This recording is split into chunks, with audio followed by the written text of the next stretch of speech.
राहुल गांधी की न्याय यात्रा में इतनी भीड़ कहां से आ रही है? इतना क्रेज है तो अमेठी क्यों हारे? जब एक ही शहर में एक साथ पहुंचे स्मृति और राहुल, किसने जुटाई ज्यादा भीड़, कौन मारेगा बाजी? जिसने स्मृति को दिखाया गृह प्रवेश का मुहूर्त, उन्हीं से राहुल गांधी ने दिखाया अमेठी में एंट्री का मुहूर्त। राहुल गांधी जहां भी यात्रा निकाल रहे हैं, गाड़ी के आगे खूब भीड़ नजर आ रही है। साइड में लोग खड़े होते हैं, पीछे जहां तक नजरें जाती हैं लोग ही लोग नजर आते हैं। ऐसे में सवाल ये उठता है कि अगर राहुल गांधी और कांग्रेस का इतना क्रेज ही है तो फिर राहुल गांधी अमेठी क्यों हार गए? 2019 के चुनाव में कांग्रेस 60 सीटें भी क्यों नहीं जीत पाई? हमने भी इसका जवाब तलाशने की कोशिश की तो पता चला कि राहुल गांधी के साथ जो लोग चल रहे हैं उनमें से सैकड़ों की संख्या में लोग हर वक्त उनके साथ हैं। सिविल ड्रेस में कुछ सुरक्षा कर्मी और दर्जनों नेता हर वक्त राहुल के साथ खड़े रहते हैं। जब आप राहुल की न्याय यात्रा छोटी सड़कों से गुजरते देखेंगे तो वहां पर भीड़ ज्यादा दिखेगी, लेकिन यही जब हाईवे से होकर गुजरती है तो सिर्फ राहुल की गाड़ियों का काफिला दिखता है, जिसका मतलब ये होता है कि राहुल गांधी की न्याय यात्रा की भीड़ कैमरे में ज्यादा नजर आ रही है। इसके अलावा कांग्रेस के स्थानीय नेताओं को भी भीड़ इकट्ठा करने की जिम्मेदारी दी जाती है। हर नेता की रैली में भी ऐसा होता है, लेकिन स्मृति ईरानी का आरोप इससे हटकर है। उनका दावा है कि राहुल गांधी अमेठी में घुसे तो जनता ने वापस जाओ के नारे के साथ स्वागत किया, खाली सड़कों ने उनका स्वागत किया।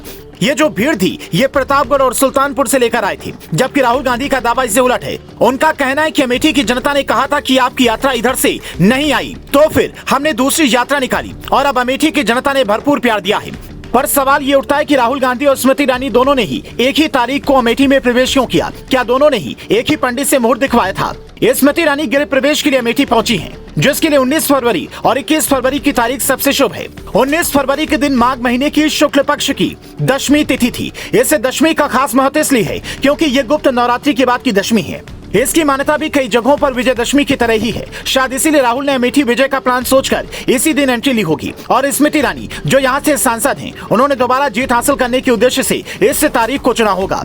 स्मृति ईरानी तो वैसे भी अमेठी जाती रहती हैं, लेकिन राहुल के लिए ये दिन सबसे खास था क्योंकि अमेठी से मिली हार के बाद 5 साल में वो शायद पहली बार पहुंचे थे। और जब पहुंचे तो देखा कि सड़कों पर जनता का जन सैलाब उमड़ पड़ा है। चूंकि स्मृति ईरानी जनसंवाद कर रही थी, लोगों से बातचीत कर उनकी समस्याएं सुलझा रही थी, इसीलिए उनकी तुलना राहुल गांधी की भारत जोड़ो न्याय यात्रा से करना ठीक नहीं।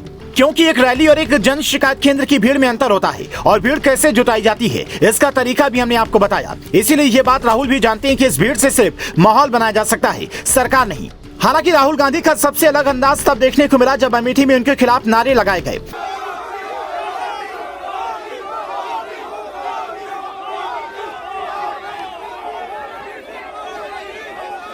जिससे सुनकर राहुल गुस्सा नहीं हुए बल्कि तुरंत गाड़ी से उतरकर उनसे हाथ मिलाया और बातचीत करने की कोशिश की, जो बताता है कि राहुल गांधी की मोहब्बत की दुकान में प्यार हर किसी के लिए है, चाहे वो उनका विरोधी क्यों ना हो। पर इसके पीछे पीएम की कुर्सी वाला जो प्यार उनके दिल में है वो पूरा होना आसान नहीं दिखता, क्योंकि इस बार बीजेपी का टारगेट पिछली बार की तुलना में जितना बड़ा है, कांग्रेस के हाथ के सिमटने की संभावना भी उतनी ही ज्यादा है। क्योंकि जाहिर सी बात है, बीजेपी की सीटें बढ़ेंगी तो किसी न किसी पार्टी की कम भी होंगी और मुख्य विपक्षी दल कांग्रेस है, इसीलिए उसकी सीटें कम होने की संभावनाएं ज्यादा हैं। ऐसे में राहुल गांधी की न्याय यात्रा में भीड़ को देखकर आपको क्या लगता है? इस बार कांग्रेस 2019 की तरह 52 सीटें जीत पाएगी या आंकड़ा इधर उधर होगा? कमेंट कर बताएं।